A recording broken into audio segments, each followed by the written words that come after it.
Okay, an important difference you need to know is between WordPress.org and WordPress.com. WordPress.org is the software you install on your own web server.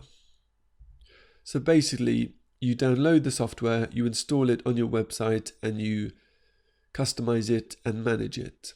So there's more work involved, there's more technical work involved, there's more potential for things to go wrong, but it does give you a lot of flexibility and there's no costs beyond paying for web hosting and a domain name.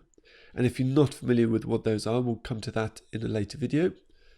But basically, there's minimal costs and it gives you more control. But yeah, there is more to learn.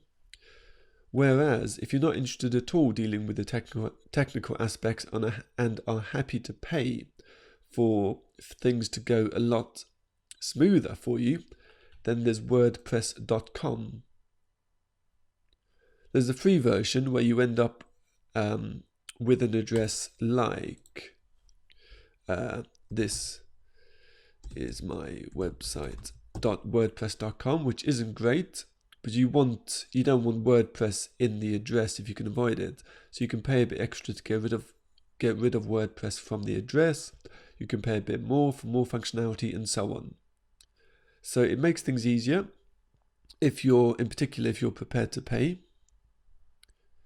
But it gives you less control, and in some ways it ties your website into WordPress.com, which makes it more difficult to move away from in future. So again, there's less flexibility there, but more ease of use. Whereas WordPress.org, lots of flexibility, lots of power, lots of features, but more hassle basically. And the WordPress software at WordPress.org is entirely free. You can get some paid upgrades if you choose, and more on that in later videos. But it's free because it's open source. This is open source software, which effectively means lots of people are working on it as a hobby.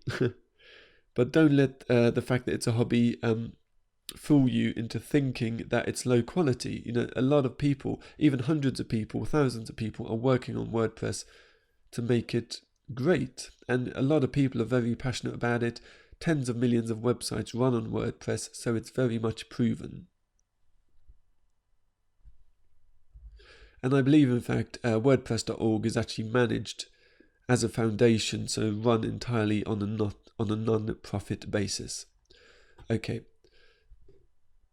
So this video course may help you if you choose to go with WordPress.com. Actually, it should be helpful for going with WordPress.com, but that's not really the focus of this course. The real focus is WordPress.org, where you use the software, install it yourself, and have a lot more functionality at your fingertips and power at your fingertips, but with slightly more technical hassles. And that's what we'll be talking through, the technical aspects, the knowledge you need to know to install and run WordPress effectively.